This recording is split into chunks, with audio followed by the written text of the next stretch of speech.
जय सिया राम। जय श्री सीताराम। मेरे प्रिय भक्तों, आज मैं आपके सामने एक ऐसी अद्भुत कथा प्रस्तुत करने जा रहा हूं जो न केवल हमें भक्ति का सही अर्थ समझाएगी बल्कि ये भी बताएगी कि संतों की दृष्टि कितनी विशाल और पवित्र होती है। ये कहानी हमें सिखाएगी कि कैसे साधारण से साधारण व्यक्ति के भीतर भी ईश्वर का वास होता है और कैसे सच्चा भक्त कभी किसी में दोष नहीं देखता बल्कि केवल प्रेम और गुणों को ग्रहण करता है। तो आइए हम सब मिलकर इस प्रेरणादायक कथा को सुनें। यदि ये कहानी आपके हृदय को छू जाए और आपके मन में भक्ति की ज्योति जलाए तो इसे लाइक, कमेंट और शेयर करके दूसरों तक भी जरूर पहुंचाएं। एक समय की बात है, भारतवर्ष के गांवों का जीवन अत्यंत सरल, सहज और पवित्र था। न बिजली की चकाचौंध थी, न ही आधुनिक साधनों की भीड़, बस मिट्टी की सोंधी महक, बैलों की घंटियों की टन टन, तालाबों का निर्मल जल और लोगों के जीवन में श्रद्धा विश्वास की गहराई। ऐसा ही एक गांव था जहां पूज्य गुरुदेव श्री भक्तमाली जी महाराज का पदार्पण हुआ। गांव का प्राथमिक विद्यालय ही उनका निवास बना। दिन में वहां बच्चों की चहक, मासूम मुस्कान और शिक्षा का शोर रहता और रात होते ही वही स्थान एकदम सुनसान और निस्तब्ध हो जाता। गर्मियों का समय था, बिजली बार बार चली जाती थी, मच्छरों का आतंक था, लोग खिड़कियां दरवाजे खोलकर सोते थे और वातावरण बिल्कुल गांव जैसा शांत और सहज था। ऐसी ही एक रात्रि में जब महाराज जी चौकी पर विराजमान थे और उनके भक्त नीचे सत्संग का लाभ ले रहे थे, अचानक एक व्यक्ति वहां आया जो स्पष्ट ही पिए हुए था। उसकी चाल और वाणी से पता चलता था कि उसने मदिरा ग्रहण की है, परंतु उसके मन में भी कहीं न कहीं संत दर्शन की लालसा थी।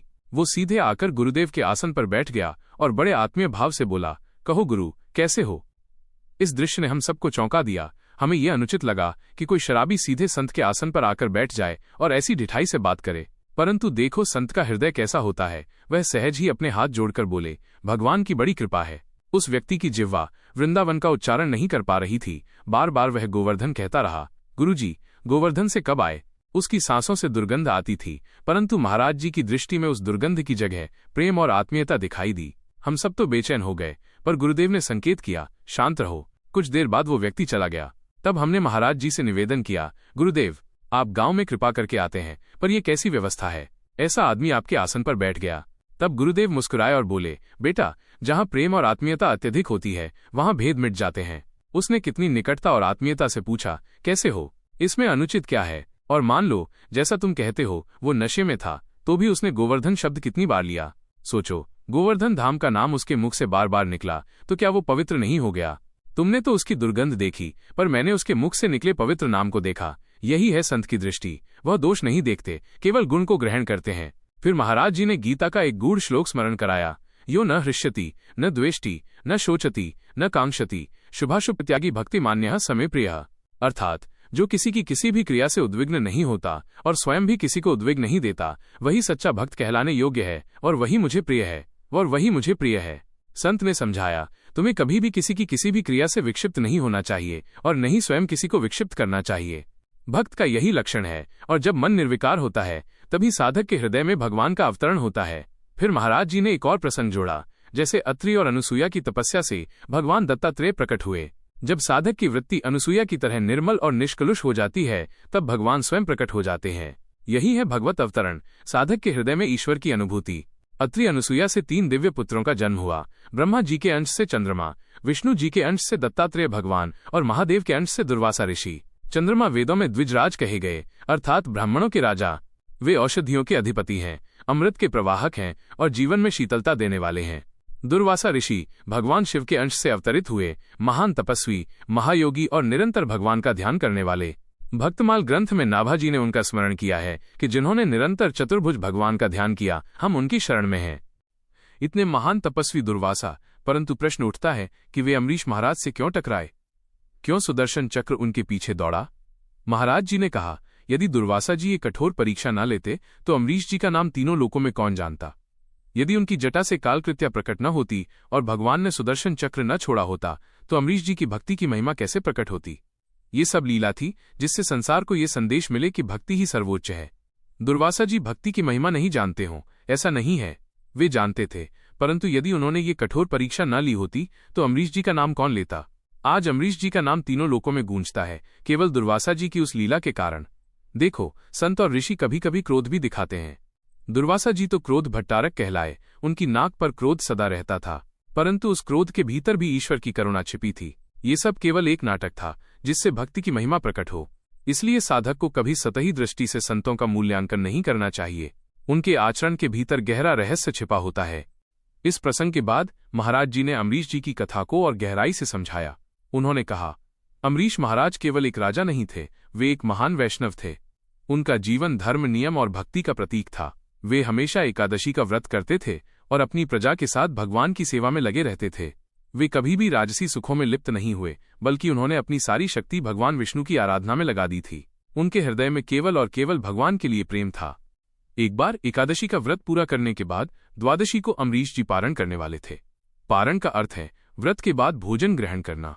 यह पारण सही समय पर करना बहुत आवश्यक होता है। ठीक उसी समय दुर्वासा ऋषि अपने हजारों शिष्यों के साथ उनके द्वार पर आए। अम्बरीश जी अत्यंत प्रसन्न हुए और उन्होंने ऋषि का स्वागत किया।